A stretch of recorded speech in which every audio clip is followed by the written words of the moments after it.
Okay, everyone. It's been a while since I've updated a video on my Instagram page, but I was sweating this fork cover on at 8 o'clock at night,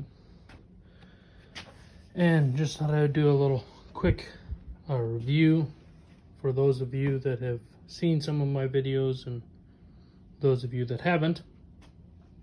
This is how I sweat on a fork cover. Now, as you can see, I did a braid in the back because of the horn. I like to keep that hole as small as I can. That braid's actually with the rawhide this time. But I tack my leather in my handhold first. Make sure that my leather comes down perfectly on my strainer plate. And I tack my leather, if I'm doing it that way, I tack my leather in my gullet.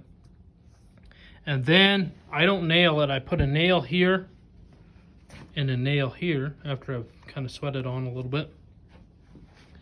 And then I put a nail here and here, but I don't sink those in all the way.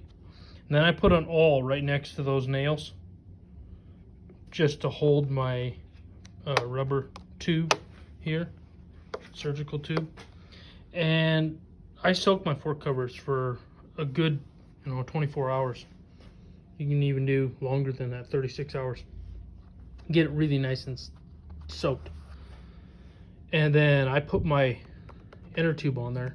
And as you can tell by the sound, it's pretty tight.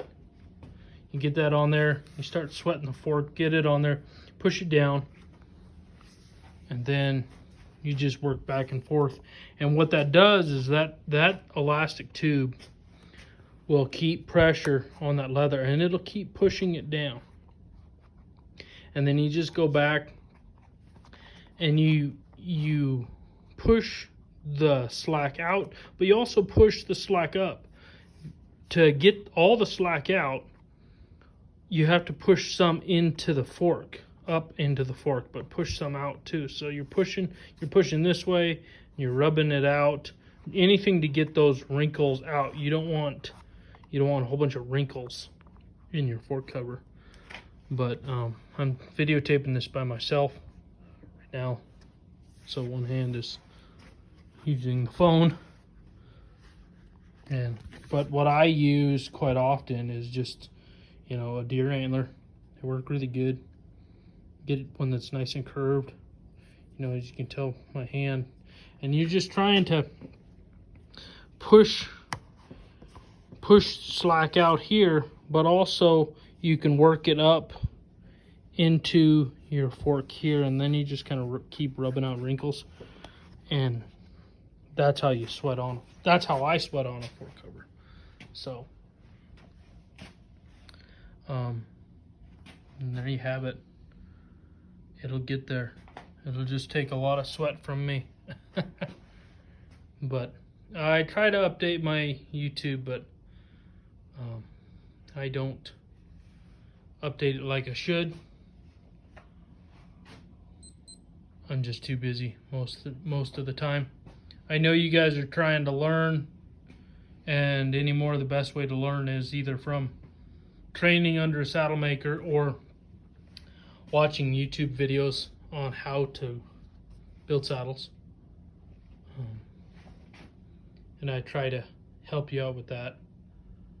But I'm 20 to 24 months out on custom saddles, so I don't get a lot of time invested in my videos anymore. I know I said I was going to do a whole saddle making video, and I did record that. I just haven't edited it to get it on YouTube. So I might just take it and do some clips of how to do some smaller stuff. But if you ever want to really learn how to build a custom saddle, I would train you for about $7,000. I could train you how to build a custom saddle, and you would go away with a custom saddle from me, but you'd be building it. So I would consider a one-on-one training session where you pay me and I train you how to build custom saddles my way. So hope you enjoyed this video.